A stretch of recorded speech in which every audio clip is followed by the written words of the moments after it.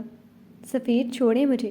سفیر کی گرفت سے خود کو آزاد نہ کر پاتی وہ منت بھرے لہجے میں بولی تھی، تمہیں کیا لگتا ہے میں مرا جا رہا ہوں تمہارے پاس آنے کے لیے؟ مجھے تم میں کوئی دلچسپی نہیں ہے، یہ تو تم میرا احسان سمجھو کہ تمہاری طبیعت کی وجہ سے تمہیں اپنے قریب کر رہا ہوں۔ اس کا سر سینے پر رکھتا ہوا نایاب کے گرم وجود سے خود کو جلتا محسوس کرتا گھمبیر لہجے میں گویا ہوا تھا، جس پر وہ سختی سے آنکھیں بند کر گئی تھی۔ رونا بند کرو اور سو جاؤ سویٹ ہارٹ۔ نایاب کے گرتے آنسوؤں سے اپنی شرٹ بھیگتے دیکھ کر وہ دانت پیستے ہوئے بولا تھا اور خود بھی سونے کی کوشش کرنے لگا تھا۔ محرم رشتے کا اثر تھا یا محبت کا کہ سفیر پر بھی نیند جلد مہربان ہوئی تھی۔ جی تو فرینڈز، کیسی لگی آپ کو آج کے ایپیسوڈ؟ کمنٹ سیکشن میں ضرور بتائیے گا۔ پھر حاضر ہوں گے ناول کے نیکسٹ ایپیسوڈ کے ساتھ، تب تک کے لیے اجازت دیجیے۔ شکریہ، اللہ حافظ۔